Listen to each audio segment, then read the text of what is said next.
Namaskar. This is my 25th lecture on feminist theory, genocide, Hindu genocide, etc. I have already applied the theory of genocide by Lemkin, according to whom genocide is much more than killing or mass killing, to Kashmiri Pandits. Let's go over his definition once more. He says, by genocide we mean the destruction of a nation or an ethnic group. Genocide does not necessarily mean the immediate destruction of a group except by killing of a large number of people. It is rather a coordinated plan of different actions which leads to the destruction of the essential foundation of a people's life. Today I'm going to start by applying this to the Bengali Hindu genocide with specific reference to the Noakhali genocide of 1946. The Noakhali genocide happened in the district of Noakhali in East Bengal, what was then as East Bengal, which later became East Pakistan, and then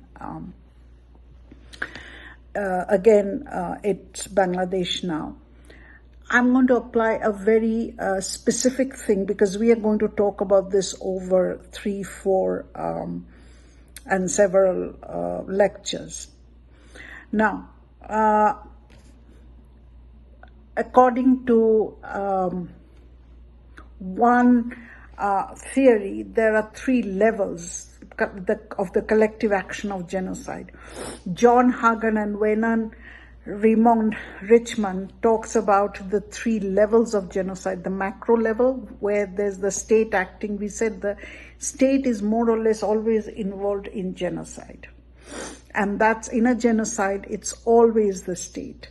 It is a piece of land that the state propagates its ideology or supports ideology. For example, in Kashmir, we see that a supremacist Islamic ideology produced the Muslim kafir identities. These identities became then socially constructed group, and the dominant group provided the motive, azadi, and neutralization. The victim became clearly defined who the victim is. This is the macro level, coming from the state. So they create identities that these are 2 different identities, and somehow we have to eliminate this other identity, the macro level, the state creates. Then the meso level, the collection of motivated individuals for religious intent to exterminate, and there an influential leader comes in. So that's the second level. And in the third level, there is collective action by the group of people. Now let's talk about the Noakhali genocide, and I'm going to apply all of this. Before that, I want to talk a little of the background. In 1946, there was a demand for a separate homeland for Muslims, which would be carved out and named Pakistan by Jinnah. And when demonstrations failed, he said that we can apply force now. And there was a meeting in the Maidan, the great field of Calcutta, where this was openly announced that we have to take it by force. And next day, there was widespread massacre, killing, arson, and so forth in Calcutta.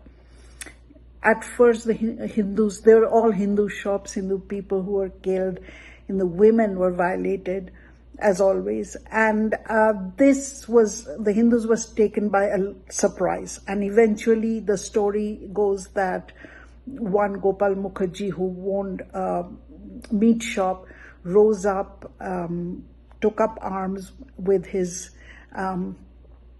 band of young men who took up arms. They defended, and there was then equal retaliation. Now, this is the background. This happened in Calcutta. Now the news spread, and of course it was always, as always, exaggerated.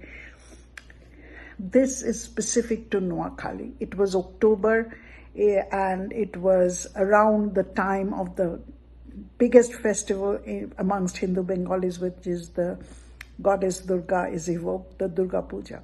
It's before that one guy Pir Ghulam Sarawar, who was a Pir and also a member of the Muslim League and an MLA, member of the Legislative Assembly under Surawadi's government. He gave an interesting lecture to incite people. And I'm going to read through the lecture, and there are derogatory words for the words Hindus, which are mushrik, idolaters, and malaun. With this derogatory hate speech, it could be called a hate speech, although hate speech need not lead to genocide, but it is an incite to genocide. So Ghulam Sarawar started meeting with the Muslim National Guard office with about 6 people in a deep thundering voice. In a public podium, he said, "The nation will be Pakistan. No Malaun bastard will remain in this country. All will be forced to recite the kalma, which is the Islamic call to prayer, by pointing the spear at their chest. Pakistan means Darul Islam. Not one mushrik Hindus will remain. All will be circumcised." Of course, he's talking about the men. "You guys have a lot of work to do. Record the names of all the Hindus around you. See, this is specific to a group. Also take note of the houses that have temple, and smear all the houses with cow blood, which is again desecrating. If you can break them, do so. The idols will have to be broken first. Then urinate on top of them. Marry the Hindu women and then make them read the kalma, the 5 pillars of Islam. Decide who will marry whom and decide how many will be killed." Abu Bakr, present in the meeting, said, "Whom shall we finish, Your Honor?" In response, Sarawar said, "Finish all those who resist." Now, which level is this? Because see, we are talking about genocide, we have to analyze it. We can't just talk about it. I talked about the macro level, and of course, in the book, that's my upcoming book, which will be out on September 17th, 2024, which is a transcreation of Chandip Mukherjee's Noakhali, where he did a very good research, and I've translated and transcreated and provided footnote to explain. It's in English.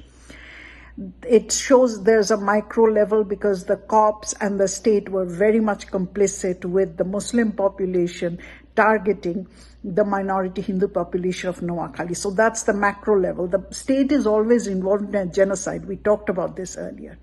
But there are 2 other levels. One is the Meso level, and one is the micro level, where groups of people being incited by someone goes and destroys or kills or does whatever is there to do to annihilate. This, the one that I just read from Pir Ghulam Sarawar, he was not only a Pir, a preacher, a teacher sort of in the Islamic tradition, but he was also a member of the Legislative Assembly from the Muslim League Party, which was the largest party in power in Bengal at that time. This is the Meso level. He's a leader of the group who is giving words to people, those words that are insightful, and that's words that reflect some of the hatred that they have inside them. Perhaps they didn't, but these words were important because they kind of set the tone about the speech that has to happen. And then there is the micro level where, if you go through the book, if you read the book, and I'm going to bring about all of this what actually happened in several cases, the groups of people, gangs of, some of them were like from the criminal tribe, hooligans, and sort of, they got incited. This started in the night of the Lakshmi Puja, which Bengali Hindus perform about 1 week after the Durga Puja.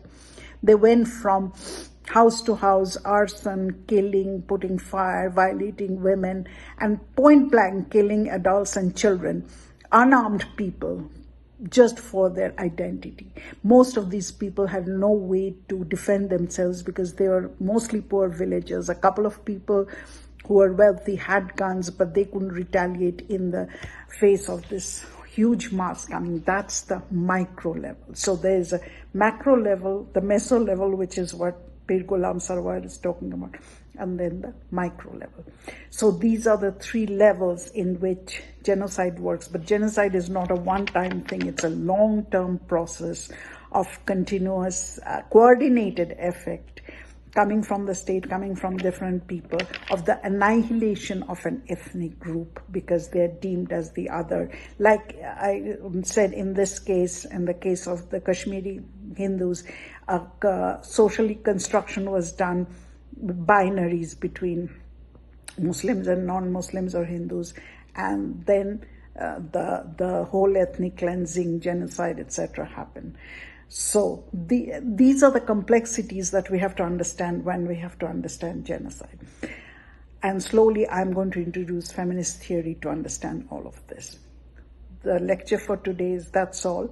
Please don't forget to subscribe to the channel, like the videos, make comments, and if you would, please donate to our organization so that we can carry on and do more videos like this.